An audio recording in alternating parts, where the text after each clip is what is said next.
In today's show, bloody hell, what aren't we going to talk about? The trade deadline has come and gone. We're going to be talking about the impacts. I've gone through and updated all the Basketball Monster projections, so we'll see exactly what comes out of it. Michael Bolton.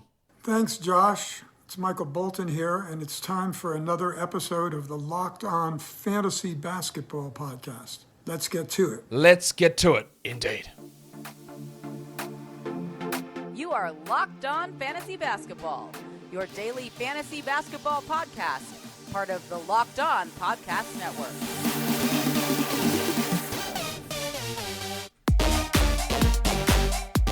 Hello and welcome to the Locked On Fantasy Basketball Podcast, brought to you by Basketball Monster. My name is Josh Lloyd, and I am the lead fantasy analyst at basketballmonster.com.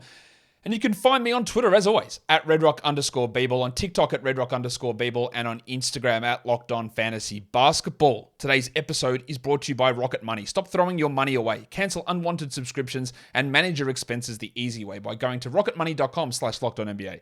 Thank you for making Locked On Fantasy Basketball your first listen every day. We are free and available on all platforms. So I've sat there and digested the NBA trade deadline over the last 2 hours or so.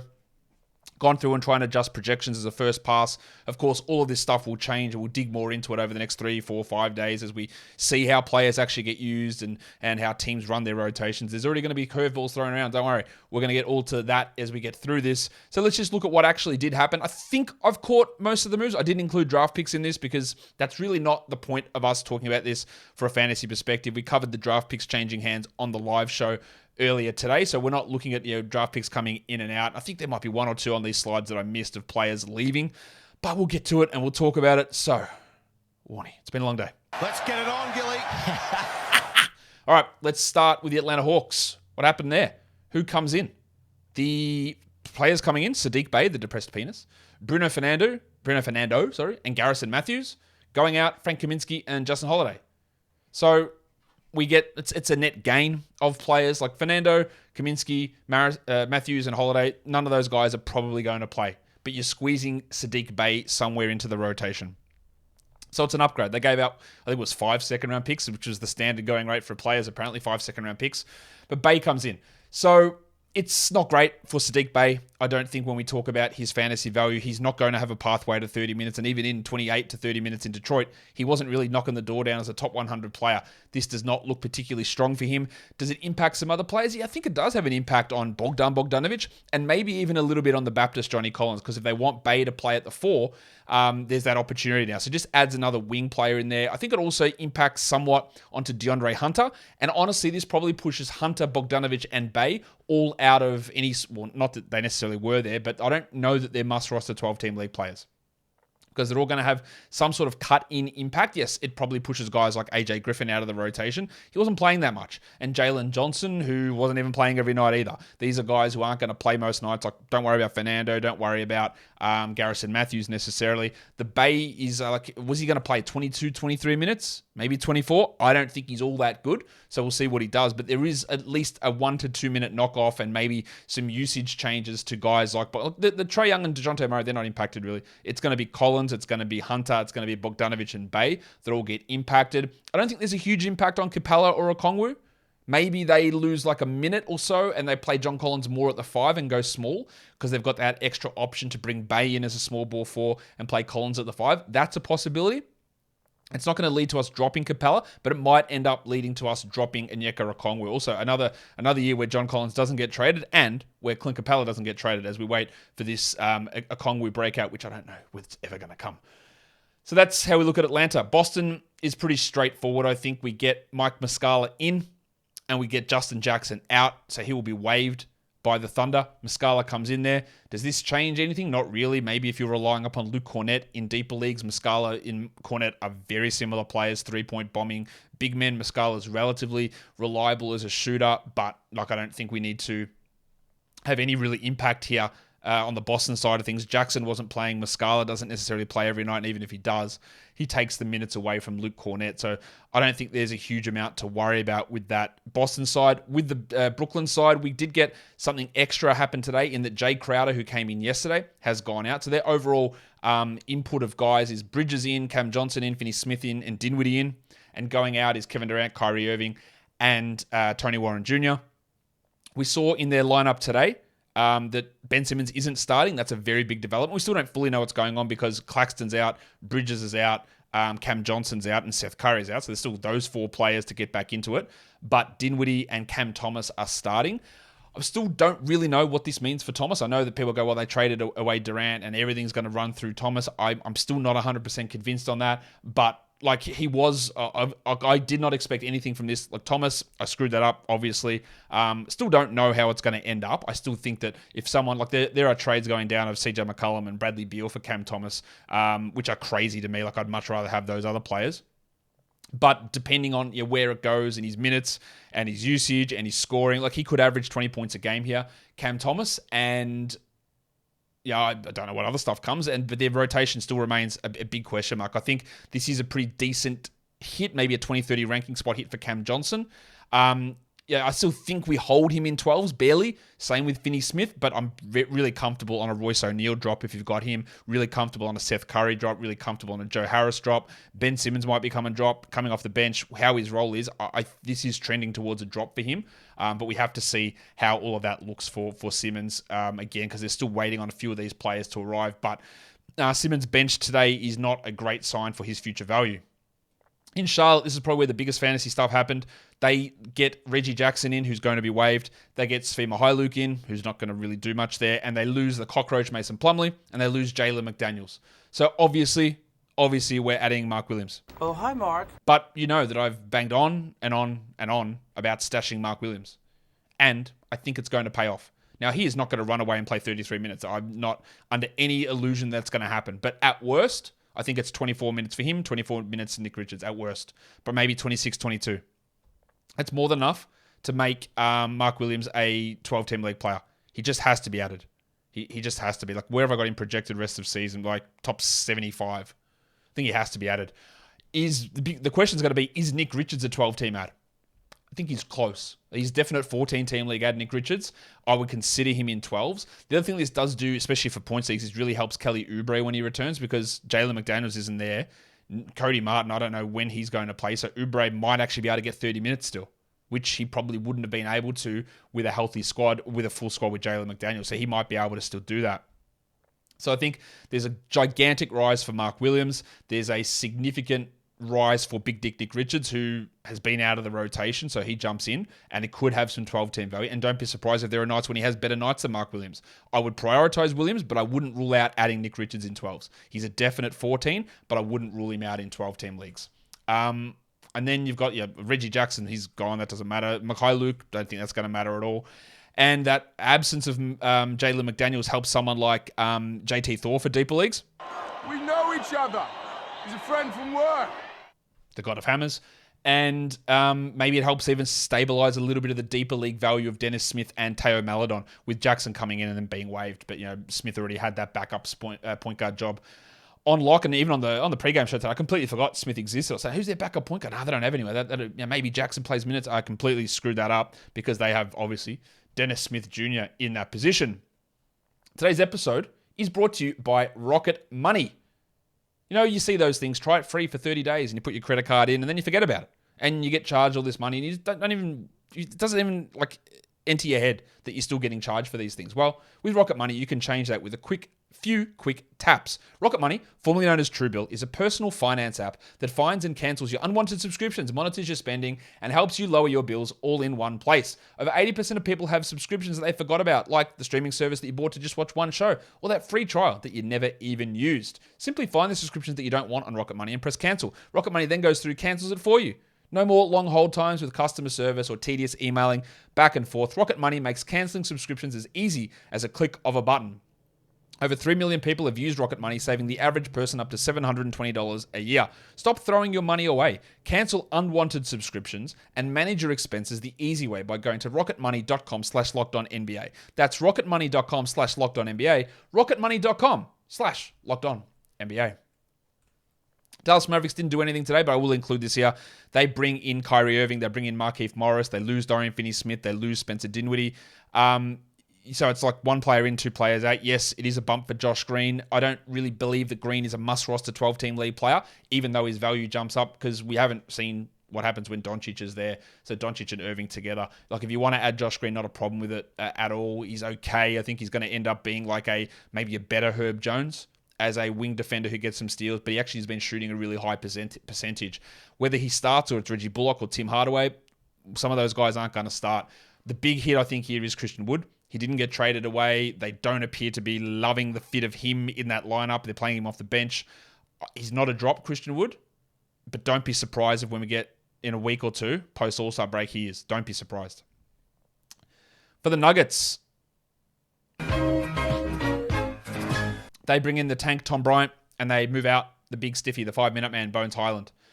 Tom Bryant is a clear drop. He's Nikola Jokic's backup now. Maybe he's not even as good as Zeke Naji, I don't know.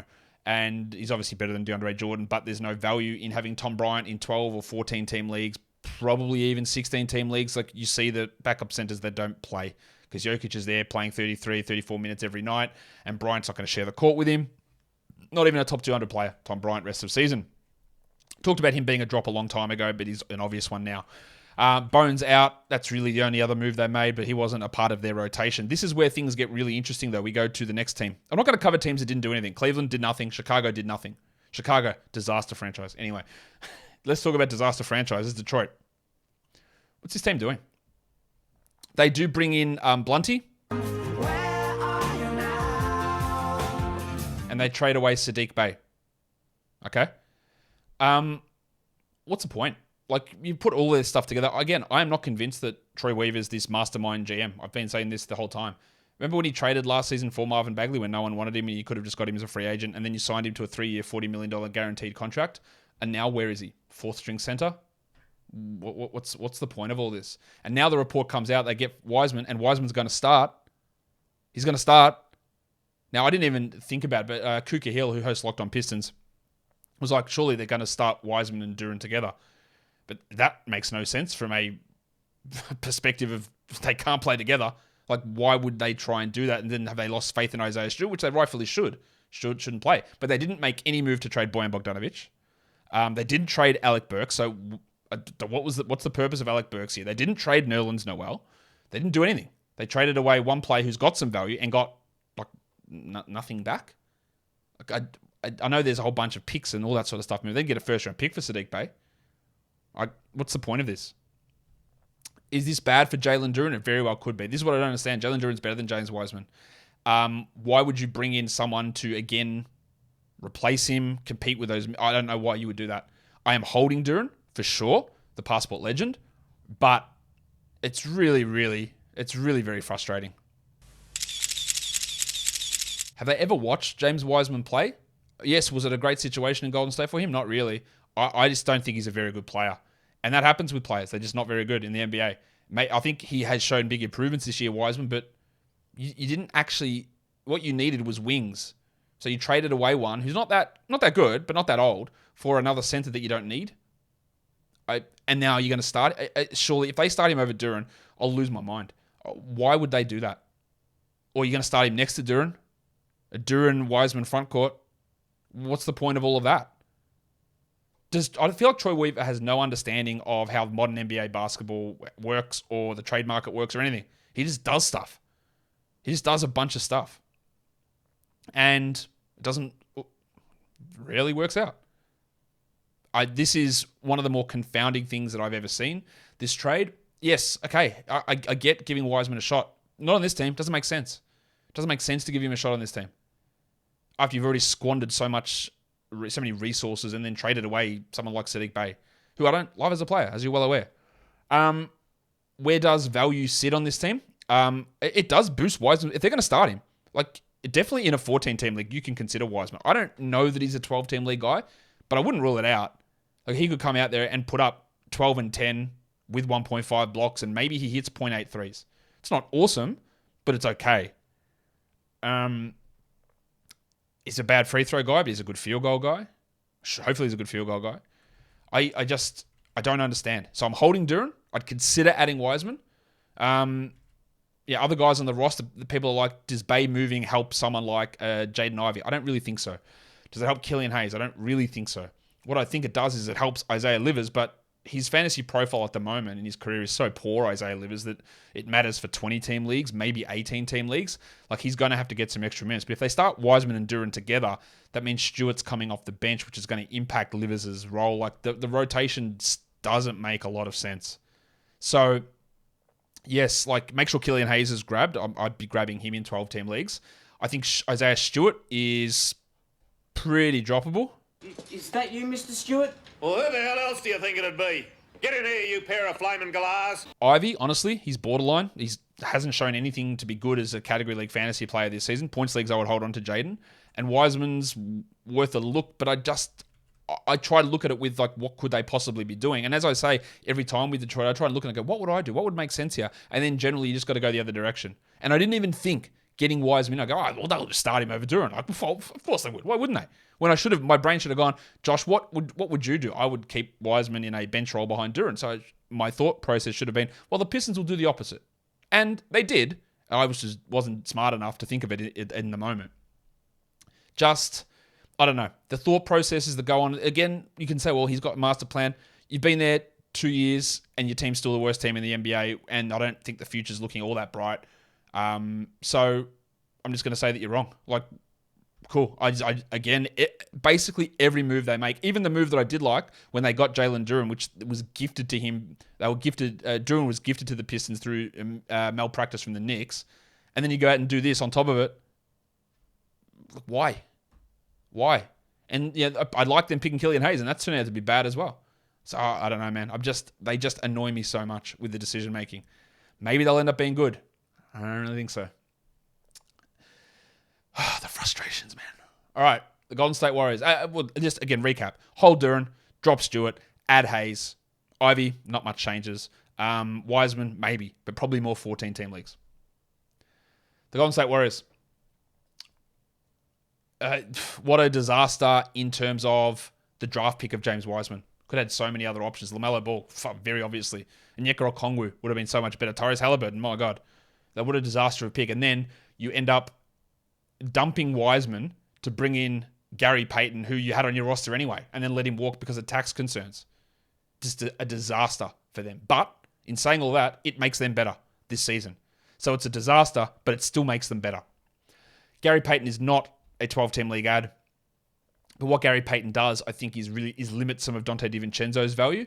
DiVincenzo was like a 29-minute bench player, and they had really no other wings like that at all. And now Payton might get 20 minutes out of that as well. So I think that I would hold on to DiVincenzo, but I do think he's going to transition into a drop pretty quickly because I think Payton's not an ad, but I think that he's going to impact DiVincenzo to become a drop. Not yet, but I don't see Dante having that value as we push forward. Does it help Kevon Looney? Yeah, look, he's a fringe guy if you need rebounds. Does it help Kuminga? Not really. Wiseman was playing 0 minutes. Like, he wasn't a part of the rotation. So when you're assessing this, going, well, Wiseman out, that's great for the others. But he wasn't playing. He never played. So it's adding someone into the rotation while taking nobody out. So that's why I think there is going to be a hit on DiVincenzo. Look, there's guys like Milk Jerome and Anthony Lamb, and that were playing minutes that probably aren't going to play minutes anymore. They were two-way players, so there's not as much of an urgency to convert them now that Payton's back. So Payton can take some of those minutes, but it's not as clear-cut as Wiseman out, so someone's jumping into those minutes because he played 0 minutes a night. Today's episode is brought to you by FanDuel. This year, the only app you need at your Super Bowl party is FanDuel, America's #1 sportsbook. Really excited about our new sports betting partner for Locked On because they're the #1 sportsbook in America, FanDuel. And if you're new to FanDuel, that's even better. They have so many great features that make betting on sports fun and easy. Download FanDuel now so you can bet Super Bowl 57 with a no-sweat first bet. You get up to $3,000 back in bonus bets if your first bet doesn't win. FanDuel lets you bet on everything from the money line to point spreads to who'll score a touchdown.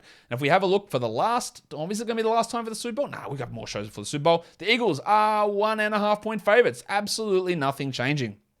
What about some correct score bets? Got anything interesting happening with that? Let's have a look. Eagles 10, or Eagles 7, Chiefs 10. That's plus 50,000. If you nail the correct score, man, something shifty's going on. That's not. But FanDuel is there for you, and it's safe, it's secure, and super easy to use. And best of all, you can get paid your winnings instantly. So join FanDuel today at FanDuel.com/lockedon to claim your no-sweat first bet on Super Bowl 57. That's FanDuel.com/lockedon. Make every moment more with FanDuel, official sportsbook partner of the NFL. And don't forget to gamble responsibly. Let's go to the Houston Rockets. So what happens with this team? Justin Holiday's in. Frank Kaminsky's in. Danny Green's in. I didn't put John Wall on the ins because he's in, but he's not playing a second for this team, so he's out. They lose Eric Gordon, Bruno Fernando, and Garrison Matthews. And we've all been waiting patiently, I guess, for an Eric Gordon trade. It finally happened. They didn't get the first-round picks that they were looking for. So what did they end up doing? Danny Green's an interesting ad. Justin Holiday's an interesting ad. And I talked about this on the live show as well. A lot of people were waiting. Eric Gordon's gone. Tari Eason's going to get those big minutes. And I am very, very far from convinced on that. He could, and I've got no problem with adding Tari Eason as maybe a guy that's like the 140th best player rest of the season. I don't think he's blowing into the top 100. We have seen Eric Gordon be out many times, and Tari Eason benefits exactly 0 minutes in those situations. The benefit you might have here is because Kevin Porter is out. So that might give you a little bit of a boost for Eason as they push Jalen Green down. But I still think it's going to be guys like Daishen Nix. And now, given this team sucks so bad on defense and they suck so bad from a veteran leadership perspective, having Justin Holiday, guess what he is? Oh, a defensive wing. And you know who the other guy they brought in is? One of the best veterans in the entire NBA who's a three-point shooting 3-and-D wing, Danny Green. Do you think that this team, maybe they buy them out? I've got no idea. But they need 3-and-D wings to help with veteran leadership, and these are two of the best blokes in the entire NBA at doing that job. So those 30 minutes a night that Eric Gordon was getting, first of all, KJ Martin's going to start, and he is a must-roster player, I think, KJ Martin here in points and category leagues. But that's no guarantee that 5 minutes flows onto Eason. He might get literally 0 extra minutes, and he stays being the backup power forward behind Jabari Smith Jr. I don't know if Holiday or Green will play every night. I know Kaminsky won't, so don't worry about that. I don't know if Holiday or Green will. They lose Garrison Matthews 10 or so minutes a night, but Holiday and Green can get those minutes. Or Josh Christopher. I don't think it's as simple as Gordon out, Eason in, 30 minutes, let's go. Don't think it's that simple at all. Absolutely no worries with taking a flyer on it, but he's down my priority list. Like Mark Williams is at the top. It's Colin Sexton's after that. KJ Martin's ahead of Tari Eason. I like Tari Eason a lot, but he's got a lot of deficiencies in his game still. And the minutes. Are they going to change tack completely and stick him in as a 3? I'd love it. I'm not sure they do. Because when Porter is back, KJ Martin will start. And then you still got the wild thing, Jayshawn Tate there as well.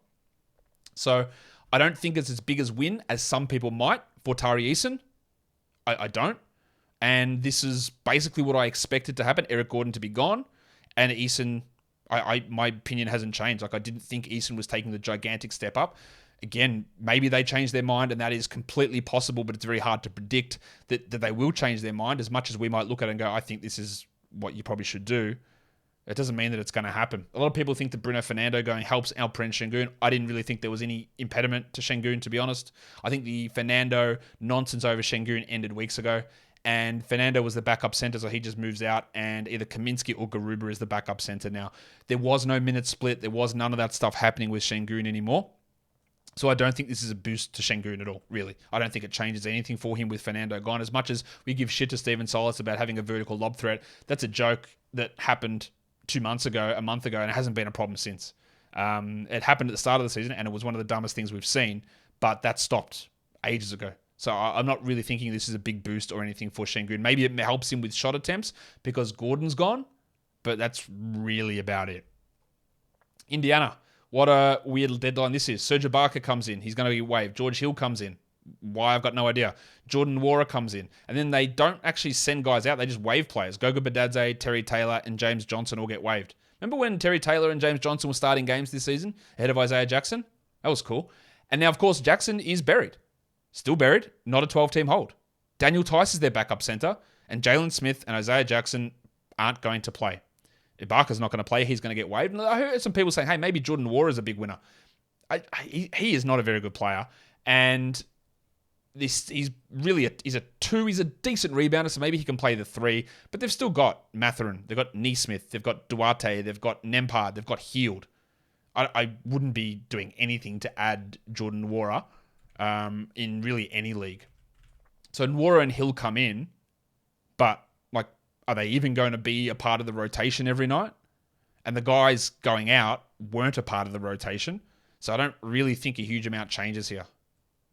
But if you were stashing Jalen Smith, which I'll do it for one more time because I don't think I'm going to talk about him this season. Stand by your man! Or if you're starting holding Isaiah Jackson, Dynasty, different story. Especially for Jackson, not for Smith. I think he's bad. if you're holding them in a redraft league, I don't see why. Here's one where there is a bit of controversy. Controversy, that's the right word. The Clippers. They made some moves. In comes Eric Gordon. In comes the 5-minute man, Bones Highland. In comes Mason Plumlee. Out goes Reggie Jackson. Out goes John Wall. Out goes Luke Kennard. These are the guys that Ty Lue, Jackson, Wall, and Kennard said, man, we really find it hard to play them all together. So he just said, they're all gone. They're all out of here. So there are players coming in, all right?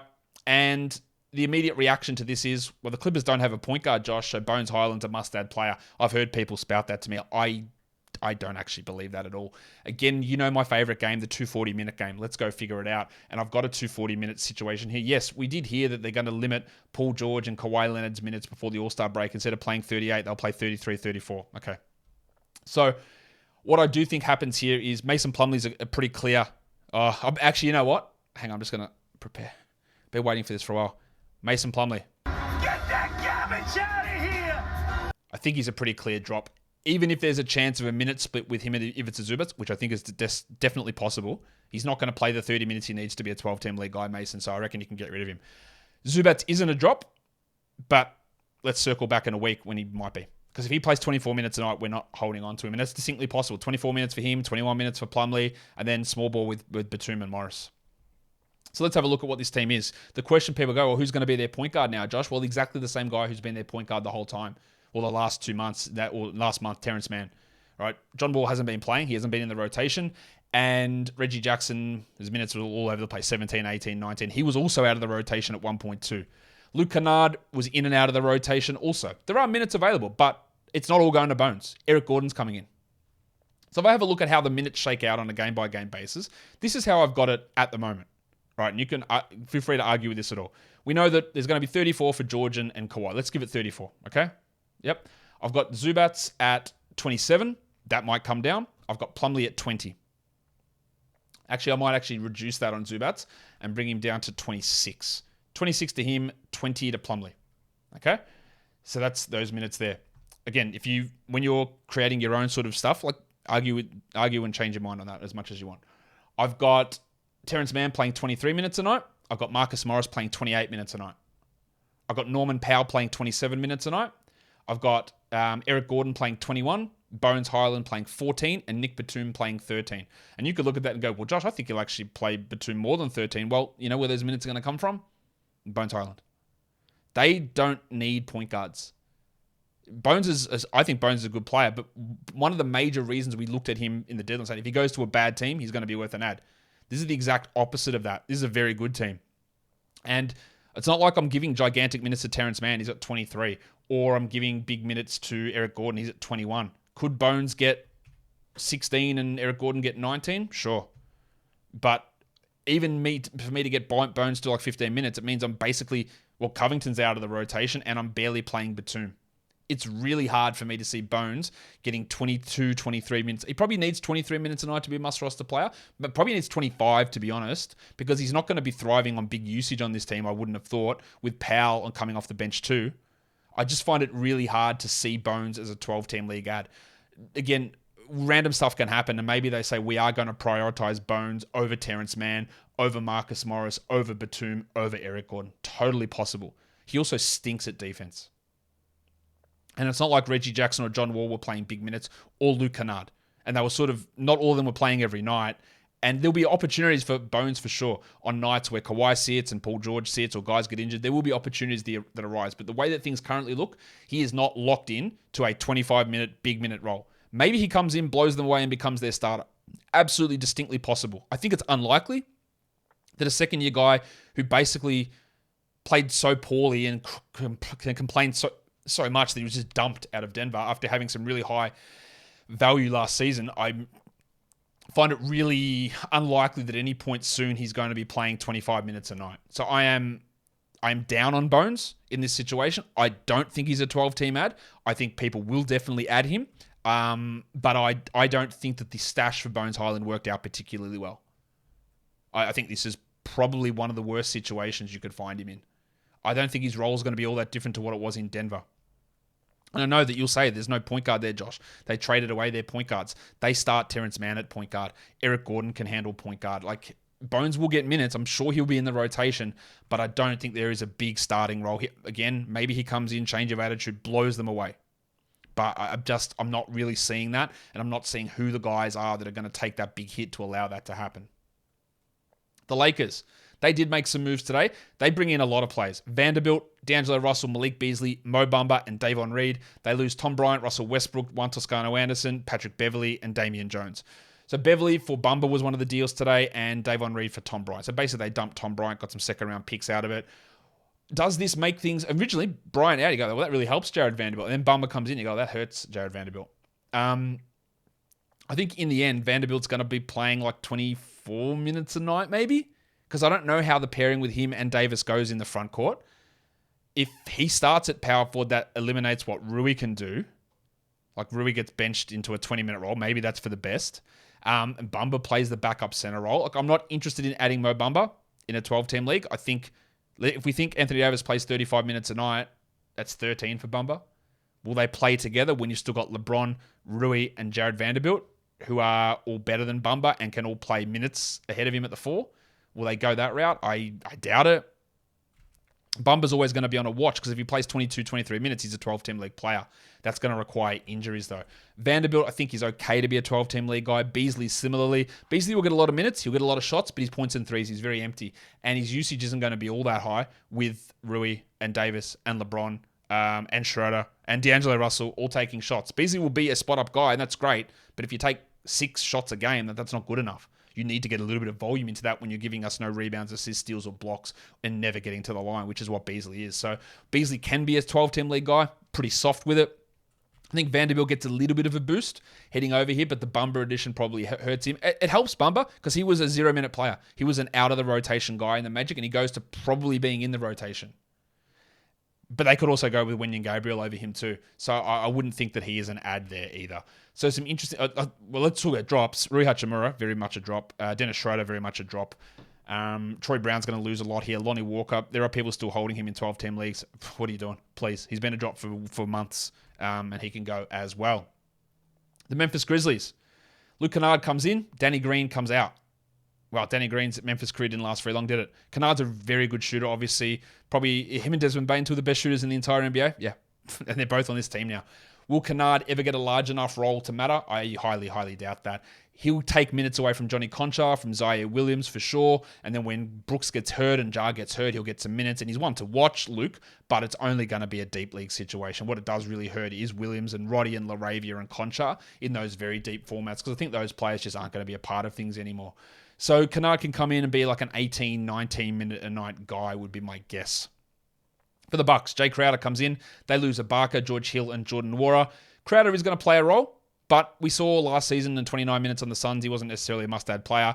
I don't think he's going to start over Middleton or Giannis. Maybe he could start over Grayson Allen and they put Middleton at the 2. I'm not sure I love that, but they might do that. But I would think that they wouldn't do that immediately. Crowder hasn't played since May. It's going to be a little bit of time before he works his way back in. Maybe we get to March and he's in there in that role, and then I would consider streaming him. He definitely gets a boost. He was playing 0 minutes, and now he's playing a rotation role in this team. But when Portis comes back, he's also in the mix, and Pat Connaughton's there, and Grayson Allen's there. So it's not like it's a absolute no-brainer ad. In a 14-team league, I would add Jay Crowder without too much concern. Sometimes it may be good, sometimes it may be shit. Also remember, that is his sound drop because of the inconsistencies. So if we don't know his minutes role, we don't know how long it's going to take to get to a big minutes role, and he's inconsistent as anything, then I'm not all that excited about adding him in standard leagues anyway. Not all that excited about it. The absence of Ibaka, Hill, and Nwora don't matter. Ibaka wasn't playing. Nwora was sort of playing, but they can just fill it with Wes Matthews or Beauchamp. And George Hill was sort of playing, but Crowder's got to get into the mix there too. And that does Javon Carter even play anymore? I don't even know whether he's a part of it or they just run guys like Ingles as the backup point guard. This probably hurts Ingles' value as well. I don't think Ingles can be a 12-team league player anymore. Not that I really was super confident in that. For the Minnesota Timberwolves, this is just what happened yesterday. Conley in, Alexander Walker in, D'Angelo Russell out. A lot of people are thinking that all of D'Angelo Russell's playing time is going to go to Jalen Noel. That's just not going to happen. All of D'Angelo Russell's playing time, maybe save 1 to 2 minutes, is going to go to Mike Conley. There might be a couple of extra shots that go to Noel and a couple of extra minutes there, but I honestly don't think that he is a 12-team league player.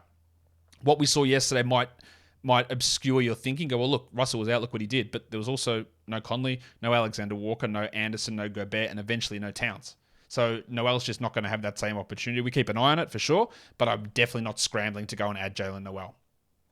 The New Orleans Pelicans, Josh Richardson comes in, Devontae Graham comes out. Now, Richardson was putting up nice 12-team value in the short term for the Spurs. That's a clear drop there. He's not going to play ahead of Trey Murphy or Herb Jones or probably even Najee Marshall. He might have a 20-minute-a-night roll off the bench. Devontae Graham was actually out of the rotation. Kyrie Lewis was taking those minutes. So does Richardson just take Lewis's minutes? That's possible, but it's just not enough for 12-team leagues. So watching what happens with Kyra, and I don't know where this makes Dyson Daniels, what happens to his role when he returns from injury either. So I'm not really caring about Richardson here. He's a pretty clear drop, I think, in 12-team leagues. And honestly, he's probably going to be a 14-team league drop as well. For the Knicks, Josh the Hitman Hart comes in. Cam Reddish is gone. Archie Jacquino's gone. Mahai Luke is gone. We have nothing different from yesterday. I don't know. Is Josh Hart going to start or is Quentin Grimes going to start? One thing I do feel pretty confident in is that Manuel Quickley is going to lose quite a bit of value. Grimes was already a fringe 12-team league guy. This hurts him, and it might end up hurting Hart. Or if Thibodeau falls in love with Josh Hart, he might play 37 minutes and boost his value. I would rather hold Hart over Quickley and Grimes because I've seen the big minutes of Grimes. I've seen the minutes of Quickley, and they're not getting better. They're not improving from here. Like bringing Hart in to replace the 0 minutes of those other players is not allowing Barrett, I'll throw his name in there, Barrett, Grimes, and Quickley to get better.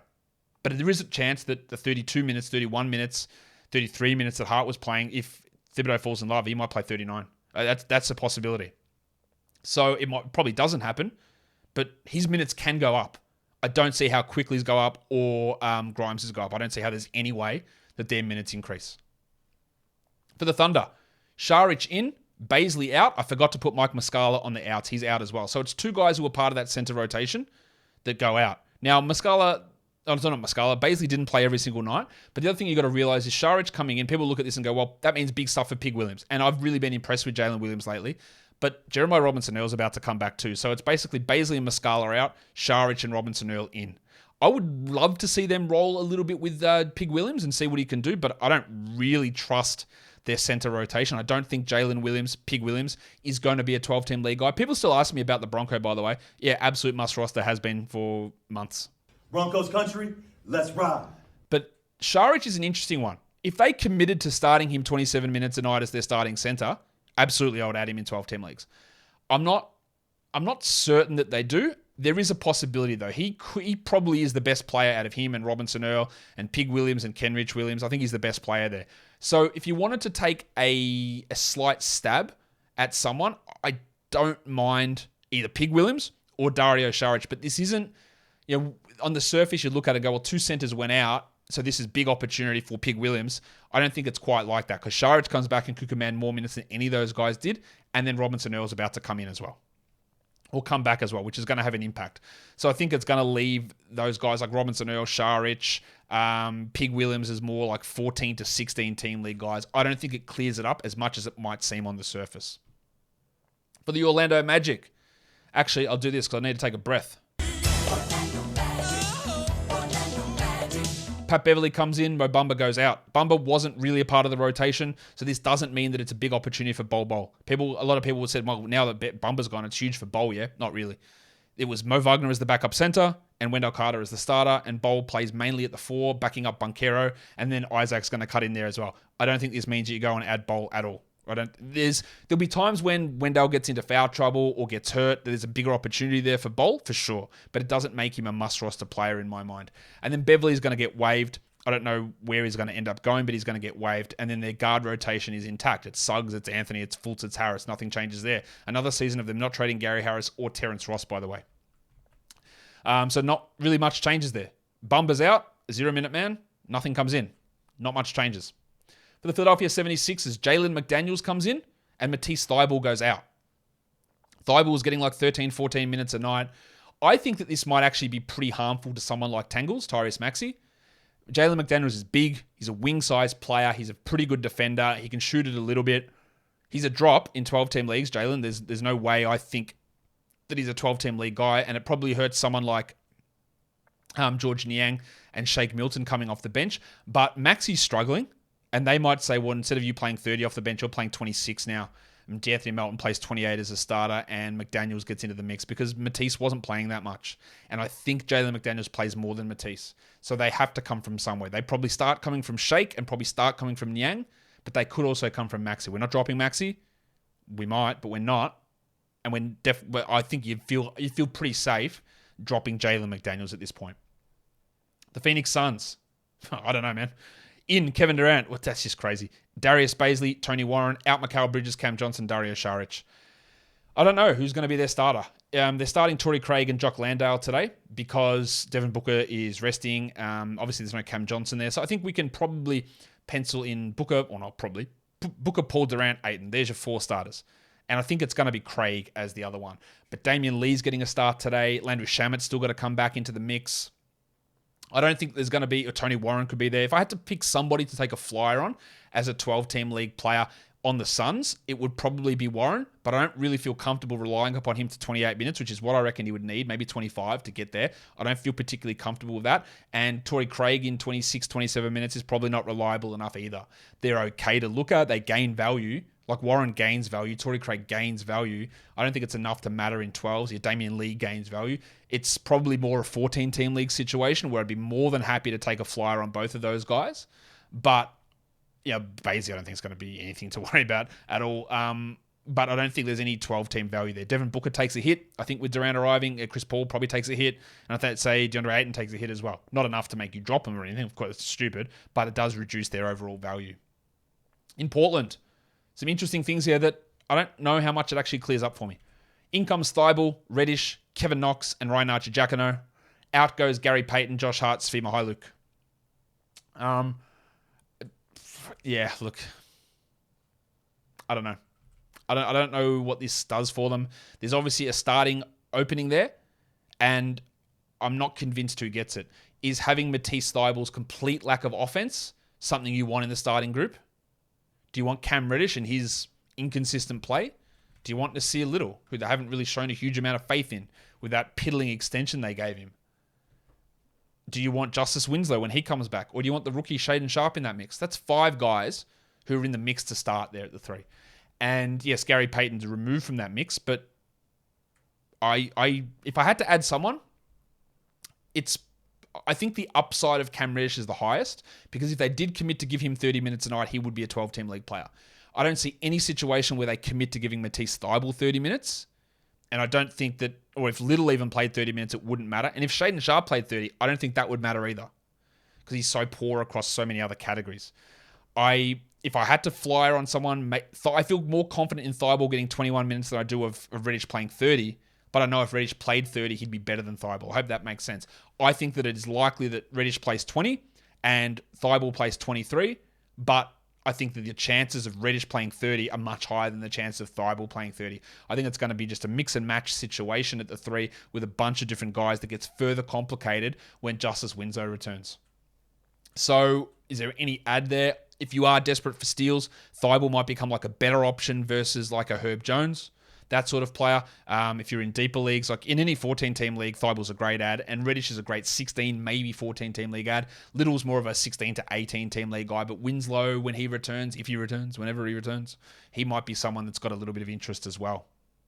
The Spurs. Ken Birch comes in, Devontae Graham comes in. They did get Dedmon a couple of days ago. They've already waived him. Jakob Poeltl goes out. Josh Richardson goes out. So there's a big opportunity there with Richardson out for someone to step up, and it's probably going to be Malachi Branham, but we do have to factor in that Devin Vassell is going to return. Trey Jones, Jeremy Sohan are going to play. It's going to be a whole mess situation here. You can add Branham, not a problem at all. He's 133rd over the last week. Is that good enough to make him must roster? Don't know. I would also be really watching Devontae Graham because their point guard depth chart is Trey Jones. That's it. Branham is not really a point guard, but he was playing point guard. Blake Wesley's sort of a point guard, but they don't really rely on him.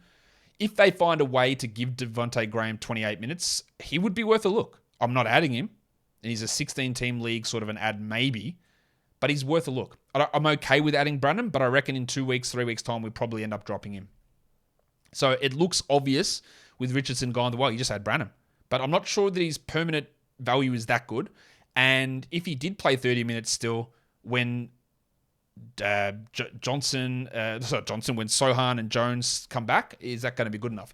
The winner to me is Zach Collins, even though I understand that he's not overwhelming us. I'd much rather add Colin Sexton and Mark Williams and KJ Martin, honestly, over Zach Collins.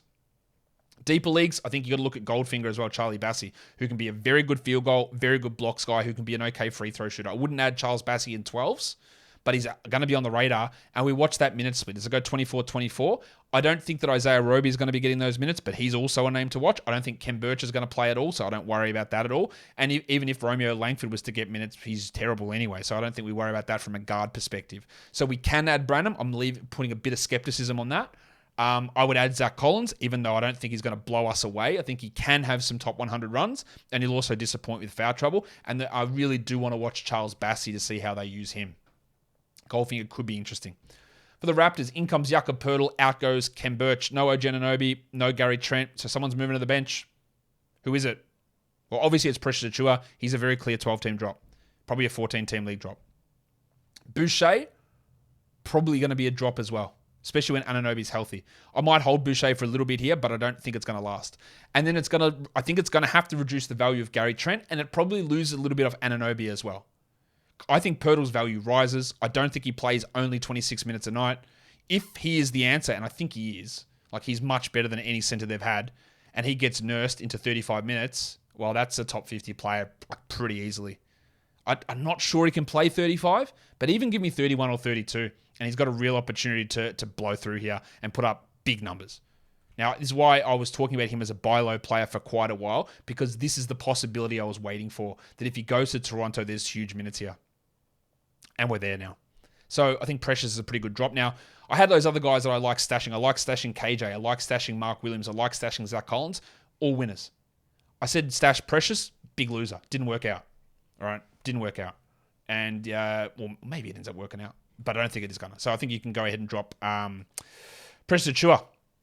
Utah, Russell Westbrook comes in. He won't play for them almost definitely. Toscano Anderson comes in. Damian Jones comes in. And Mike Conley, Malik Beasley, and Jared Vanderbilt go out. As you'll notice, 3 rotation players go out. No rotation players come in. So that does help Colin Sexton to become an ad for sure. It does help Taylor Horton-Tucker to become a 14-team league ad. And it does help Ochai Agbaji to maybe be a 14-team league guy. Now, I don't really think that Agbaji's got a great fantasy game. We saw how much he struggled yesterday. And basically the rotation they ran yesterday is the rotation they're going to run most nights. They were pretty much fully healthy. They didn't have Toscano Anderson and Damian Jones, but otherwise everyone was there. Horton-Tucker was better. Agbaji played like 25 off the bench. I think he can play more than that, but he's not a 12-team ad at this point. He might have some stretches of it, but I'm not looking at him as a must-roster player. If Kelly Olynyk's on your wire, add him. There's so much talk about Jordan Clarkson getting traded, and one of my major things was, no, I heard that he's not getting traded, and they really value him, and a lot of people were worried about Kelly Olynyk getting traded. Well, neither of those things have happened. Is there a chance they buy out Olynyk? I don't know why they would, but they could. But for now, if Olynyk is on your waiver wire, I would add him. Does this help Walker Kessler? He should have been rostered anyway, and he's obviously a must-roster player. It probably helps somewhat, but most of the time what was holding back Kessler was fouls, not necessarily the presence of Vanderbilt. But when your backup is now not Jared Vanderbilt, it is Damian Jones and Udoka Azubuike, they'll be less inclined to split those minutes. So it does help Kessler get a pretty significant boost. And then lastly, we go to Washington. They didn't trade anyone, but they did decide they're going to buy out Farton Will Barton. No, you will! No, he's ready to sack that. Run, Will! Give it off quick! And it is important to note that Will Barton was playing 0 minutes. So that doesn't change anything. It just helps, I guess, Kendrick Nunn and Corey Kispert a little bit, but Barton played 0 minutes. He's going to get bought out. I don't actually care where he goes. Like, it's not going to impact most fantasy leagues. So that's all of the teams. Now, I'm going to go through some things, winners and losers. These are not in any particular... Actually, they are in a little bit of an order. It's more like who I think gains the most, whether that means 12-team or not, I don't know. Well, I do know. It doesn't mean that necessarily. But we're going to go through all of these names who I think gained. Mark Williams, 12-team, must roster, best ad of the day. Colin Sexton, pretty strong ad, available still in 30% of ESPN of Yahoo leagues. James Wiseman is a big winner. He was playing 0 minutes, and now he is going to start. Am I convinced he's a 12-team league guy? No, but a starting player, which again, no matter how stupid I think it is, he's going to start. It's worth a look. Cam Thomas, yep, I think he is a winner. And, I did not foresee this with Cam. We'll see what happens in 2 to 3 weeks. And Yeah, but I should have. If I go back and have a look, I'm pretty sure I said have a crack at adding him on the weekend if you want, if you stream, but I'm not really confident long term. And I'm clearly wrong on that he wasn't able to put up. Like, I had no idea he'd put up those numbers. And I think he's a pretty strong winner now. I still think that if someone's offering you Bradley Beal or CJ McCollum, that I would definitely do that in a trade. But he looks like he'd be in a good position. But their rotation's still a complete mess. KJ Martin, pretty clear winner. 12-team ad. Zach Collins, pretty clear winner. Cam Reddish is a winner. Wasn't playing, and now he is. Matisse Thybulle goes from 10 minutes a night to maybe 20 minutes a night. Charles Bassey goes from out of the rotation to probably the backup. Taylor Horton-Tucker goes from a lot of the time out of the rotation to the backup point guard. Agbaji gets a gain of maybe 10 minutes. He's a big winner. Torrey Craig, he's like a 14-team league ad now. Tony Warren gets to play a larger role in Phoenix as well. All these guys boost their value. They're not all 12-team ads, but Williams, Sexton, Thomas, Martin, Collins are. Wiseman's a spec ad. Thybulle and Reddish are probably more 14, same as Bassey and Horton-Tucker, and Craig and Warren, while Agbaji's more of a 16-teamer. Some other guys to gain value, Isaiah Livers, probably only deeper leagues. Joshy Green, I think more 14 than 12, but I don't mind it in a 12. Jalen Noel gains some value with an extra minute or two and some extra shots, but I don't like him as a 12-teamer. The 5-minute man was out of the rotation, Bones Highland, and now he's going to probably play. So while he gains value, I don't think that he's a 12-team league guy. Gabe Vincent, the reason I think he gains value is the Heat didn't make a trade, and I think Lowry's in real trouble with his knee, and they might just stick with Vincent for a prolonged period of time here. So I think he's worth a 12-team look, Gabe Vincent. Devontae Graham goes from out of the rotation to being the backup point guard in San Antonio. That doesn't make him a 12-team league guy, but it makes us want to watch it. Branham, with Richardson gone, does help him. Does it make him a solid 12-team league player? I'm not certain on that. Reggie Bullock, with the trade, it does help him. He's played really well. We'll see what happens when Doncic comes back. He's probably more a 14-teamer. Jakob Poeltl goes from uncertain minutes on a bad team to a team that's looking to compete more now and with more minutes. Big winner. Walker Kessler gains a couple of minutes probably. And Pig Williams, I think, gains somewhat. I'm not convinced on that, but he gains somewhat there with the trade of Muscala and the trade of Darius Bazley. But that, as I said earlier, that might not come to fruition. Losers. I think Russell Westbrook's a big loser because he was playing 29, 30 minutes a night. No matter how much it cost the team, he was getting those minutes.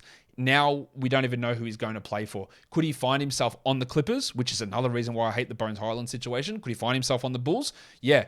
If he's on the Clippers, I don't think it's a big positive. If he's on the Bulls, they're stupid enough to play him 33 minutes next to those other players, and he would put up good numbers. But for now, he's a loser. Patrick Beverley, also a loser, because I don't know what team he's going to, and I don't think he's going to have a situation where he plays a large enough role to matter. He probably wasn't going to do that in LA, but now he's sort of floating around, and most of the time, these buyout guys slide into like eighth man roles, most of the time. Mason Plumlee, the cockroach, big loser. He's not going to play 32 minutes a night. Big drop-off. Seth Curry, Joe Harris, put those guys in there as losers as well. I think Christian Wood's a pretty big loser here too.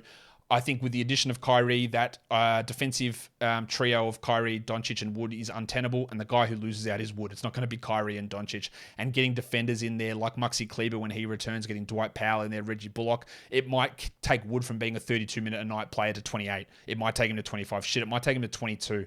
I think it's more likely to be instead of 32 minutes, he's a 29-minute-a-night player, but I think he loses. Sadiq Bey loses. He goes from getting every shot that he wanted basically in a weird hybrid starting bench role to being almost a definite bench player in Atlanta and seeing shots and minutes drop off. Josh Richardson drops off from being a starter to being a bench player in New Orleans. Dennis Schroeder loses out with Russell coming in. Hachimura loses out with Vanderbilt and Beasley coming in. Emmanuel Quickley and Quentin Grimes lose out with Josh Hart coming in.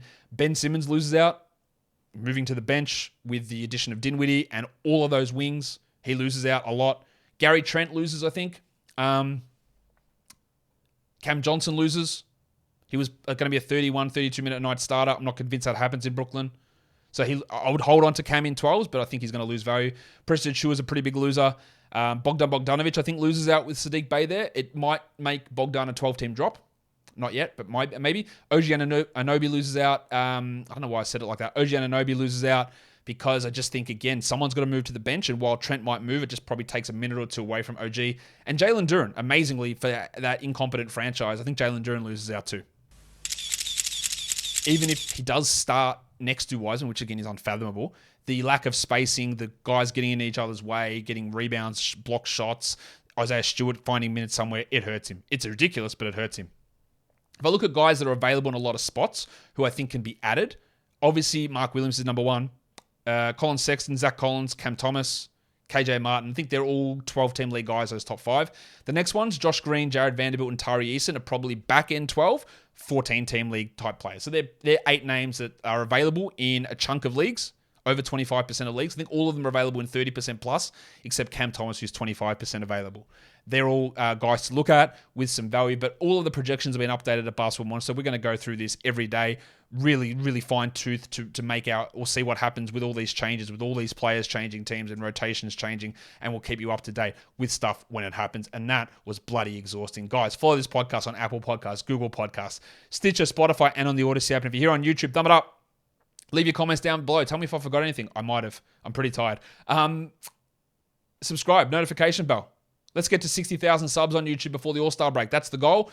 We're a couple of weeks away. Let's get there. Guys, we are done here. Thank you so much for listening, everyone. See ya.